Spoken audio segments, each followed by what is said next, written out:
Welcome to another episode of Knives Monroe versus the podcast. I'm your host, Knives Monroe. How you guys doing? Hopefully you're doing well. Today I'm here with Claire. Hi. Claire, how you doing? Good. Happy to hear that. So right off the bat, what I want to talk about is working a 9 to 5 and struggling to be yourself when you are in the simulation, so to speak. So I'm going to lose a lot of people here because I've thought about this quite a bit. I've rehearsed this quite a bit. I've meditated on this quite a bit. And so please ask for clarification if I'm losing you at any time. Okay. So I like to think of working at the 9 to 5 for a job that isn't your passion, isn't your dream job, something that you don't love doing. We've all done it. I like to look at that as being in the simulation. As a person who has done that and cheated on that job consistently every single day with my art, it's something I don't necessarily think I want to go back to because there's a trade when you commit to a 9 to 5, when you commit to job security, you trade authenticity, living your best life, you're living your truth. You trade that for a steady paycheck. And I don't know if too many people can relate to that, but that's what I wanted to talk about today. So before I get into it and word vomit, I just wanted to set the table. What are your thoughts on that? I think we both. Is that relatable? Yes, I think. Well, I'm on the side of like, there's a 9 to 5. There's your job. There's my hair. Sorry. There's your job. It's hard because it is relatable, but at the same time, like, I don't like being in that position. And I think a lot of us are in that position. I think especially people who, I don't know, started families young or have had responsibilities early on when they were young. I see a lot of people, single people, I say, well, not single, but like people without children who are thriving, and they quit or they just go straight into their like art stuff or whatever they love. And I'm a little envious because like I can't just like jump ship. I've got Responsibilities. a lot. It's not just like the one thing, right? It's not just like kids or a house, but it's like a lot. The bills are a lot. And so it's has to be really well thought out. But being myself is kind of difficult, and I always try to find ways to do it at whatever job I'm doing. I think now I feel a lot like myself. Lately, I've been trying to like get back to things that I like, find things that I like, wear things that I like or used to like. Mm-hmm. Not that I've lost myself, but I feel like I'm just like finding myself a little bit more, just rediscovering myself, which is like something I do like every couple years. I don't know what else to say about that. I've been watching, so I'm really hyped for The Matrix 4. Okay. It's entitled Matrix Resurrections. Obviously, spoiler alert, Trinity and Neo die at the end of Matrix Revolutions. So I rewatched them to get back into the swing of things. And one thing that really hit me this time, even though I grew up with these movies, is in Matrix 1, Morpheus tells Neo, sorry, dude, your whole life has been a lie. You are a slave. You're living in a simulation. So guess what? You're the one, and you're going to be the guy to save us all, to save the humans against machines. Humans are born as slaves. This is an allegory to real life. I don't want to speak for the directors, but obviously the Wachowski brothers, as they were billed in the movie, then transitioned as trans women to now they're the Wachowski sisters. So I feel like that movie at large is really about breaking this binary form of thought. And that's really been on my mind a lot lately. Flash forward to Matrix 2, Neo thinks he's free. Then he gets to the core of the Matrix, the source of the Matrix, only to realize that, yeah, you're the one, but you're also the sixth one. And here's what you do. It's another binary slave paradigm. He's in a simulation again. I forgot about that. Yeah, they said that he's done it a couple of times already. Exactly. So he thought he was out. He's not out. And that really fucked with me this time because ultimately what he's faced with is choices. I don't want to. I know I'm out there. Like I said, keep me on track. Well, I feel like. Well, if I could just interrupt, please. So I feel like you put this like being authentic and working into two different, absolutely like different worlds. Like I kind of like am myself at my job, right? And I'm grateful for that, and I have the opportunity to be myself because my coworkers are great, and we're all like similar, and so I really love that, and I can be myself. But I feel like for you, it's like, especially with the jobs you've had, it's, you know, you have to be what they want you to be, and then it's you. And I feel like it's either one or the other for you. It's either one or the other. Well, I want there to be. I aspire to not even have to spend energy on thinking about that. I don't want to be self-aware about that. I neither want to be blissfully ignorant about living my truth. I just want to be. I want to find that balance. That's for sure.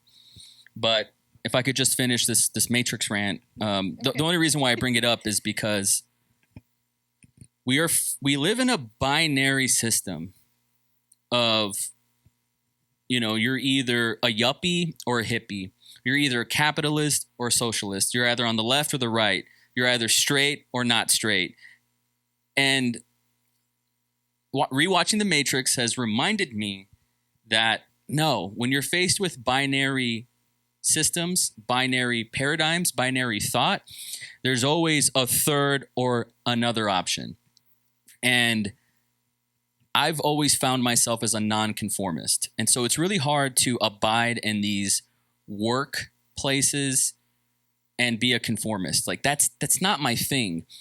I've grown up a lot since being 16, since being 21, since being 25, where it was kind of charming, clever to be punk rock and say, fuck the system. When you're 33 with 2 kids, it's a lot harder to keep that, especially when look at what we're doing. Like we're creating content and one could say, you know, we're feeding into the system but one thing I pride myself in, or at least I try to do, is be authentic on these things. Like you're seeing the real me. I'm not wearing a mask.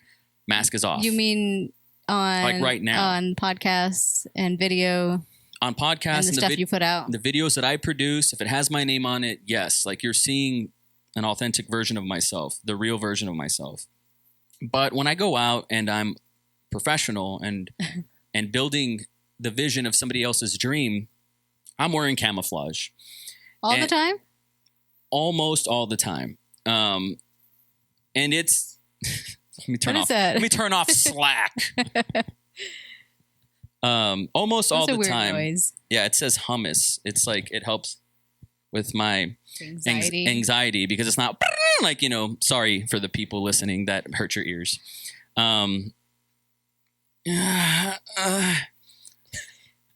You're seeing the real me right now, and I'm not going to cut that out. You know, there are some people who want to present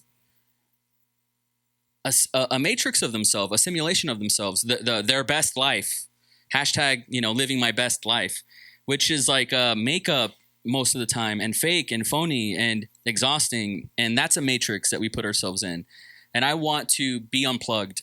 And I say all that because it's not binary. It's not quit your day job, which was our last episode. Oh, yeah. And then it's happily ever after. It's not binary. It's not one extreme or the other.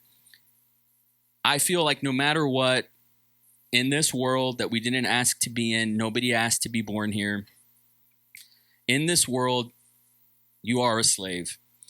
I implore those to choose what you're a slave to. And I choose to be a slave to art. And there's a lot that comes with that. One of the things that comes with that is authenticity.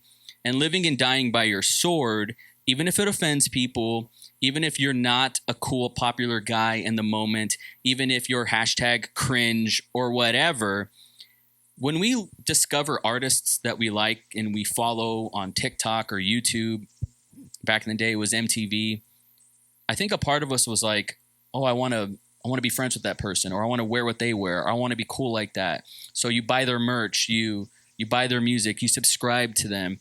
But I have discovered personally that the thing that I like about the people that I am inspired by is not who they are, what they do, what camera they buy. It's the fact that they appear to be free. When I discovered Casey Neistat for the first time in 2016, I was like, whoa, I want to be that guy. Not have the career that he has, not live in New York and ride a skateboard per se, but I want to say fuck it and be myself. He was still a slave to YouTube and the schedule and the strenuousness of that. He was still a slave to scheduling and upload every single day. He was still a slave to his audience. That was his constituency. But he was a slave to art. And if I had to bend the knee and bow down and say, okay, this is the matrix I'm going to choose to live in, it's going to be in the paradigm of art, of making movies, of making films, editing stuff my way, the way I want, color it the way that I want, edit it the way that I want with the music that I want, smash cut to that because that's what I want. I never make a thing and then live in that thing forever. Like I move on to the next thing. I get bored so fast. Too much of the corporate system, it's about looking backwards. And I ain't about that, man. They're worshiping some other god, I feel. They're a slave to some other machine.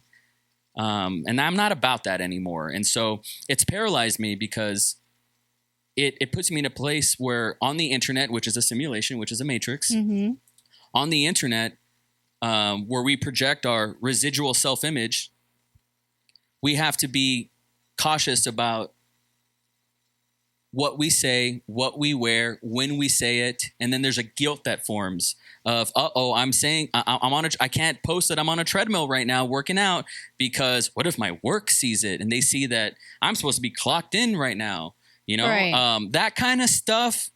It's really easy, and I understand the irony of people are going to say, you know, that's privilege talking. That's must be nice. You know, there's some people who work in the fields. There's some people who are cops and firemen. And look, I understand that. But I know who I'm speaking to. I'm speaking to the artists that struggle with this, that wear the mask, you know, that are flipping burgers. And look, I'm qualified to flip burgers. You know, when we met, I was flipping burgers. Like, I ain't above that. You did do that. I ain't above that. So no negativity to that. But the people who are in the simulation working for the man, you might struggle with this authenticity thing as well. And I feel that, and I'm talking to them, you know, it takes up so much of my psychic energy that is harmful to my aura, to my karma, to think about, well, what are other people going to think about this? You know, does it affect, Kanye West said, graduation, wait till I get my money right. His money's right. And now he can do whatever the fuck he wants. He's free. It's incredible. He got his money right. You know, maybe that sometimes I tell myself, well, I got to get my money right, you know, but I don't want to wait till then. I want to be free now. And I envy freedom. So do you think people should just be themselves, be free? Like, what's your advice to people who are struggling with that? If you can flip the switch to not give a shit about what your parents think, your friends think, the people back in high school think, your exes, whatever, the people who maintain this shadow over you, the people who have this sort of psychic force around you, if you can flip the switch and not give a fuck and put the blinders on and not see them, you should do that. You should do that. Don't be an asshole in the process, but you should. There's in the movie Steve Jobs, directed by Danny Boyle, starring Michael Fassbender, they talk about Steve Jobs has such a crazy presence in the movie, right? Like he's almost like a dictator. And they call it a reality distortion field because when you're in the presence of Steve Jobs, you can't say what you want to say because you're going to offend him and he might fire you. Fuck that shit, man. Like, that is awful. Like, surely I'm not the only one who's been in the presence of people that project that reality distortion field. I'm trying to bring this conversation back to the ground, okay? But it is a crazy... Clara asked me the other day, what takes up most of your bandwidth? Do you remember what I said? Existential dread. Existential dread. For me, it's like 5%. Because for me, it's 90. I block it out. I can't... If I wake up feeling that it ruins my whole day, and I've learned to like not think about it. But I've heard maybe that'll come with age. Shut up. I've heard a lot of people say, and I watched this like one TikTok, and this chick, you know, like blew up, and she's an artist, right? And she said that people are asking her how she made it happen, how she a lot of orders? How did she blow up? And she's like, she's like, you guys, like, she's like, I don't have an answer. And she's like, all I'm doing is just being myself and being authentic. And it's not the first time that I've heard people say that being authentic just really helped them. And that's something that I am trying to do. Trying to be authentic, and it's hard for me because I can be kind of private online. I feel like for the most part, I'm private. I don't like say everything. Mm-hmm. And so it's hard for me to like be authentic and be public about it. I guess like I'm authentic in private. Is there yeah, true. Very true. I struggle with being like, authentic in private.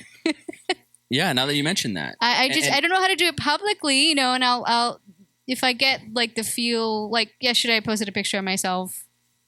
Which I like hardly ever do, but, in the moment I'll like post things if I feel like it's funny or dumb or whatever. But I'm trying to be more authentic in public and trying to, I guess like also with being authentic comes sharing yourself. And that's hard for me to do. Hard for me to like, but do you have the itch? Do you have the itch to want to do that? Or do you feel like I'm supposed to do that, which that becomes another job? No, I feel like I could be myself. Do you have a desire to consistently, loudly, and proudly be yourself?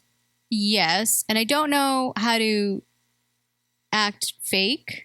I don't really know how to do that. And you don't code switch in public? A little bit. But it depends. I've been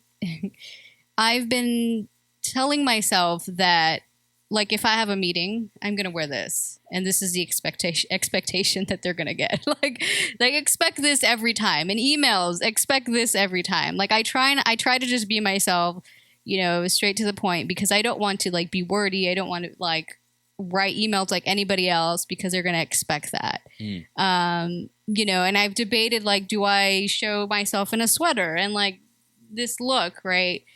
And I've just said, you know what, like I don't. For a while now, I've been thinking, like, I don't care what they think. I don't know these people. I don't care. Sorry. And I don't. And I think that goes back a long way. Like, I never really cared what my parents thought about me. Like, I don't know if that's bad or not. I know, like, especially in the Mexican culture, like, it's a big thing, you know, for your parents not to be disappointed in you and all that, or maybe in every culture. But, like, I never cared what my parents thought about me. And I think that's really helped me just try to be myself. I think that does help. For me, I grew up and I felt invisible and I had to... Like you wanted? I had to scream and fight for it and be like, hey, I exist, right? Like, I'm here, right? Oh. Like, you know, how about someone ask me how I'm doing? How about someone ask me, did you eat yet? How about someone ask me, brush your teeth? Like, hello? Like, that was my life, right?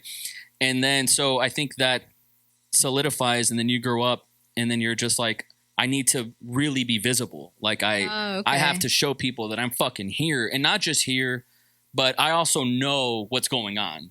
I'm not going to participate in the big lie. Surely people who are listening know what I'm talking about.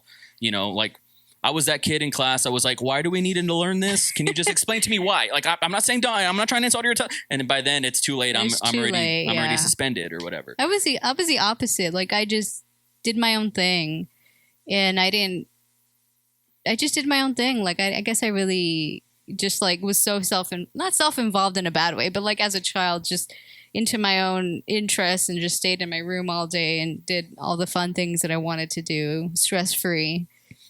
That's good. You know, for me, I had to unlearn those things that I just mentioned about growing up. I had to unlearn that and say, well, why do I want to be seen so bad? Why do I care who sees me?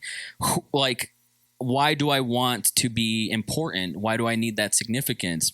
I don't. Like, I actually don't.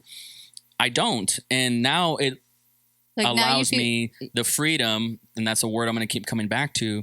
It allows me the freedom to just be myself. Warts and all. You know, that's the key right there. And I feel like as an artist, you know, for the last 5 years, most of my jobs have been in video production. So that's an art form to me.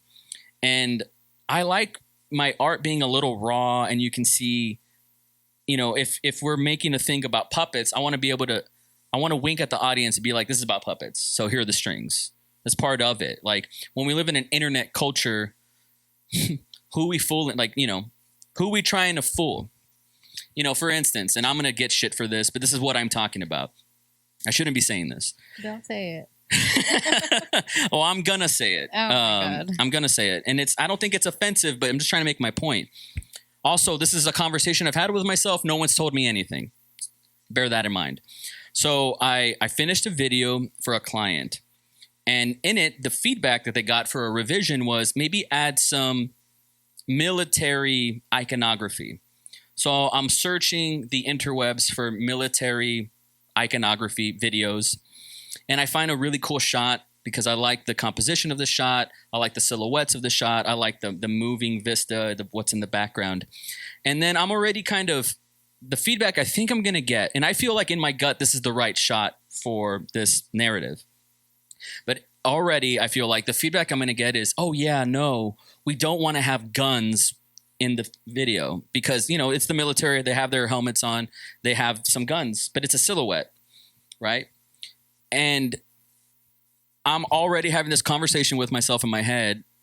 To me, that's like an authentic capture. It's an authentic moment that will speak to the audience. That's where this intent is coming from.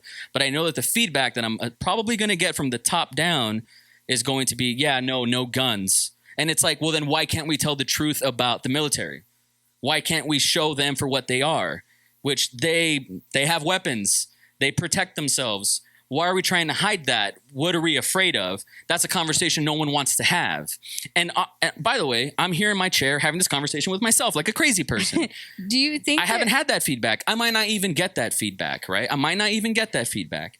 But that is hasn't part. even happened. That's part. It hasn't even happened. But that's part of the process of making something for somebody else that you have to have. Whereas if I'm making stuff with Indie Darlings and myself and Knives Monroe, or I'm doing something for Claire, I can do whatever I want. Pablo Picasso, baby. You don't like it? This is what it is. Like, I see what you mean. I love that. That's freedom. And plus you get to iterate. You get to just make the thing, present the thing, upload the thing, flip it, and then move on to the next thing. And then you just keep doing that. I love that. And like, let's be real, man. Like, people are holding on to traditional media, an old paradigm of how things are supposed to be, the commercial things of it. And all that has been defanged and declawed and devenomized so it could be presentable so they can sell ads to you. That's the only reason why these things are, they take the piss out of something interesting. But when you're making something for you and you don't care about that, you get to present something real. You get to have an honest dialogue, a conversation. And that's what art is supposed to do, is say, here's a real thing. How does this really make you feel? People don't want to pay you for that. They want to pay you for, no, take the strings out. We don't want people to know that Elmo's not real. But some people get to the point where if you put it out, they'll like it anyways, though. And those people become successful. Yeah. Well, at that point, funny how that works. At that point, you're already successful. You know, you put it out there, and then it's like, you know, people are already a fan, so I remember when like Elvis got shit for doing Did that. he? That's all he did. That's all he did. Now everybody and does it. People lost their fucking minds, you know, and now look at what's on Instagram for free, you know, and it's just, you know, you need, as an artist, to express yourself and just say how you feel, warts and all, and have the strength and the courage to take the feedback that comes with it, good, bad, or indifferent. I teach my kids there's no such thing as bad words. There's only bad intentions. But whatever you say, good, bad, or indifferent, can offend someone, and you have to accept the consequences that come with that. Are you strong enough to accept the consequences? If you're not, don't say that word. If you are, just know that you're going to have to take the bullets for that. And I can't protect you from all the bullets. That, in a nutshell, is the whole ethos of making art. It's saying, should I say this? Like, when I clicked finish on my first movie script, I had this butterflies in my stomach of like, oh my God, I'm going to be seen here. People are going to know who I am and what I'm about. Like, I'm scared. Exhilaration. Like, that is why we do what we do. I mean, that's why I did what I did anyway. It's hard to work a 9 to 5 and participate in that matrix and take those risks when that's the whole point of being alive for me. There's a lot to think about there. So I want to segue this and we should wrap up. And I wanted this episode to be about art slaves. And that to me is like the title. It's what it is. If you're interested, check it out. I'm not too crazy about that term. Well, but I don't really know what else. I don't have anything to bring to the table. So, but I mean, but I know what you mean. You know, I wish I could just, for me, it's more like just deep diving into what I could do creatively. I wanted to ask you, have you heard of imposter syndrome? Yes. Do you relate to that? I don't fully understand it. Okay, so maybe I don't have a good definition of it. I thought I understood it, but I don't think I did. So I made a TikTok earlier this year, maybe 6-8 months ago, about imposter syndrome, and I was like, I don't relate to that. So define it for me. So what I thought it meant was, okay, by the way, I'm a filmmaker, I'm a videographer, I'm an editor, I'm a producer, I'm a filmmaker. If I had imposter syndrome, I'd be like, nah, I'm not really a filmmaker. Like, I'm not good enough. I'm not good enough. That's what I thought imposter syndrome was. But I think it maybe is a sprinkle, a little bit of that on that definition. But what I actually think it is here's an example. Worked with a client in real life. This actually happened. And I go on set and I think I'm in over my head. Like, they're going to know that I don't know what the fuck I'm doing. Like, I'm a fraud. Oh, okay. I'm a fraud. Like, they're going to figure it out and I'm not going to get paid and I'm going to get fired and I'm going to be humiliated. I don't know what I'm doing because there are videographers who are just way better at what they do than I do. And so I got into my head about it, and then I had to remind myself, Knives, they think you're great. So go with that. Yeah. Let that be the permission to do what you do. So I realized, oh shit, I had an imposter syndrome moment where I felt fraudulent in this space. And I want, so that's what it really is. Not, I'm not good enough. It could be that, but it's also like, I don't belong here. And when everybody figures it out, I'm fucked. No, I think, I don't think I put myself in that position. Like, I don't sign myself up to do something that I feel confident in. Oops. But also I feel I just gotta pay some bills. I also feel like I don't know. I mean, I do doubt myself, right? And then when I doubt myself, I just go and do something that will boost my confidence. But I also actively don't look at other people's things. That's good. Or That's healthy. When I start, I'll feel like, okay, let me go on TikTok for a bit. And then if I start to feel bad, I just get off. And then I'm like, I shouldn't have done that. And then, move on. But I quickly realize when I start feeling bad or when I have bad moments or when I'm starting to doubt myself, I just have to stop whatever I'm doing and, do something else. But to where I don't know what I'm doing, not as an artist, as my current job, yes. The very beginning, I didn't know what the fuck I was doing. And I was just like, I'm just going to roll with it. Yeah. But not as an artist, not really. Yeah, same. Not as an artist in that not as what me as an artist is in direct proportion to my identity. No, that is I know that I am what I am. But when it comes to wearing the camouflage and wearing a mask and having to do a thing that maybe is not my favorite thing, like capturing an interview, for example, when you're making a movie, it's not really about that. It's about the actors and it's about the performances and it's about the sound, and it's a whole nother thing. For something like an interview, for me, I start feeling fraudulent because I'm like, am I the interview guy? I'm probably not the best interview guy. Oh shit, they're going to figure that out. But it's... Well, also your last job really asked you to do a lot of things that were not really in your wheelhouse, like doing interviews, capturing interviews, writing interviews. This is why right now with Blended Sense, me doing the behind the scenes documentary stuff, that is my lane. That's my wheelhouse. It's definitely the best thing I can do. It might not be the only thing that I can do, but that's what I'm here to do. And so that's a very great position for me, and I have so much fun doing it. No smoke. That's just how I feel because that's in my wheelhouse. But then when someone asks me to do something that's outside my wheelhouse, I say, hell yeah, let's do this. And then once I'm there, figure it out as you go. It's diarrhea town, and it's anxiety town, and panic attack town. And I think what I'm trying to say, and the reason why I bring that up, is that's normal. That is a normal response. It's okay. You're not alone. It doesn't make you a fake or a fraud or a phony. Everybody feels that way.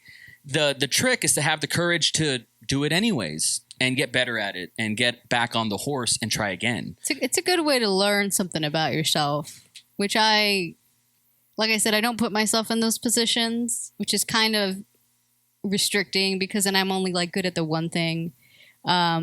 Or whatever it is. You're hard on yourself because you're good at a multitude of things. No, like you're good at painting, you're good at drawing, you're good at doing it digitally, you're good at creating shops for websites. Apparently, you're good at a dozen things. You know, no. If you wanted to tomorrow, you could play the piano. You know what I mean? No. I just she's I don't know what she's doing right now, but you know it's true. No, but I mean like I said, it's a good way to learn something about yourself. I try to do that once in a while when I feel like I'm confident enough and I don't want to get my feelings hurt, you know. Or I think I could take it if I got my feelings hurt. Yeah, feeling to be hurting out there, for sure. For sure. Thank you guys so much for listening. My name is Knives Monroe. This is Claire. Visit indiedarlings.net to check out our merch, our apparel. If you're interested in working with me for any services, creating podcasts, videos, taking photos, please reach out to me, knives@indiedarlings.net, or feel free to visit our website and you can reach us on our contact us or about us or something. It's there. Visit the rebelist.net shop. Rebelist.net, yeah. .net shop. As if I don't know what I'm talking about. Absolutely check it out for feminist apparel and all things misandry. Just kidding. No. / not kidding. It's really cool stuff. Please support us because we do all this because we love it. You know, right now, this podcast isn't paying the bills. And so we're doing other things, you know, but to really support us, like and comment, subscribe, that really goes a long way. So if you made it this far, let me know. And that'll mean a lot to me. Anything else? No, all good. I love you guys. Keep a force field around your heart and we'll see you next time. Bye.